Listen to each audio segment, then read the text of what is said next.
आदमी लफ्ज 24 बार आया है तो वही औरत लफ्ज भी 24 बार ही आया है। दुनिया लफ्ज 115 बार तो आखिरत लफ्ज भी 115 बार। 88 मरतबा फरिश्ता लफ्ज तो जनाब 88 मरतबा ही शैतान लफ्ज का इस्तेमाल हुआ है। 145 बार जिंदगी लफ्ज तो 145 बार ही मौत लफ्ज का जिक्र कुरान ने किया है। क्या अब भी यही कहोगे कि कुरान अल्लाह का कलाम नहीं है? हदीसों के मुताबिक ज़कात देने से मालो दौलत में बरकत होती है, यानी ज़कात और बरकत लफ्ज का एक दूसरे से कनेक्शन है। अब देखिए कुरान में ज़कात लफ्ज 32 बार आया है तो वहीं बरकत लफ्ज भी 32 बार ही आया है। इबलीस जो सारे शैतानों का सरदार है, कुरान में इबलीस लफ्ज 11 बार आया है। हैरानी की बात है कि कुरान में इबलीस से पनाह मांगने का जिक्र भी 11 बार ही हुआ है।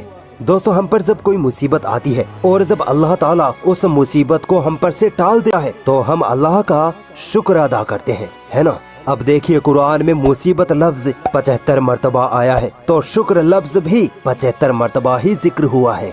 क्या कोई इंसान इतनी बड़ी किताब में इतने अमेजिंग न्यूमेरिकल कैलकुलेशन कर सकता है, वो भी 1400 साल पहले? अगर अब भी कोई डाउट है तो आओ और आगे ले चलता हूँ।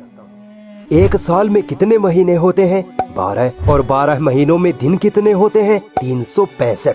ठीक है, अब आइए कुरान मजीद की तरफ। कुरान में महीने लफ्ज का जिक्र एग्जैक्ट 12 बार आया है और दिन लफ्ज का जिक्र एग्जैक्ट 365 बार आया है। जितने महीने उतनी बार जिक्र, जितने दिन उतनी बार जिक्र।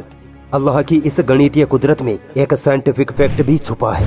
साइंस कहती है कि ये 12 महीने और महीनों में 365 दिन का होना दरअसल धरती का सूरज के गिर्द चक्कर लगाने से होता है। यानी धरती सूरज का एक चक्कर लगाने में 12 महीने या 365 दिन लेती है। अब गौर करिए कि अल्लाह ने कुरान में महीने लफ्ज का जिक्र 12 बार और दिन लफ्ज का जिक्र एग्जैक्ट 365 बार करके ये बताया है कि पृथ्वी सूरज के चक्कर लगाती है। सुभान अल्लाह। सोचो, अल्लाह ने ये बात 1400 साल पहले ही कुरान में लिख दी थी, जब साइंस का कुछ अता पता भी नहीं था। तो बताओ तुम अपने रब की किन किन निशानियों को झुटलाओगे?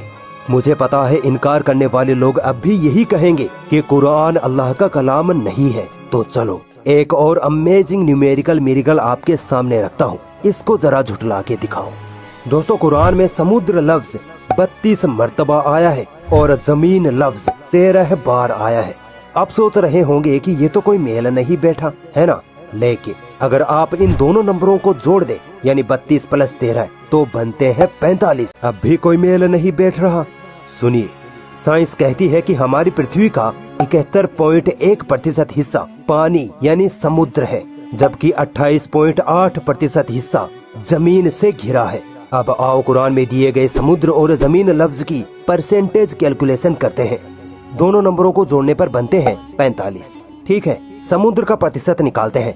32/45 × 100 निकलता है 71.1% और जमीन का प्रतिशत निकालते हैं तो 13/45 × 100 आता है 28.8%। ये दोनों एग्जैक्ट वही प्रतिशत है जो आज हमें साइंस समुद्र और जमीन के बारे में बताती है। अल्लाहु अकबर। तो क्या अब भी कोई है जो अल्लाह की इस गणितीय कुदरत को झुटला दे? नहीं झुटला सकता। अगर कोई डाउट लगता है तो कुरान में ये सब चेक कर सकते हो।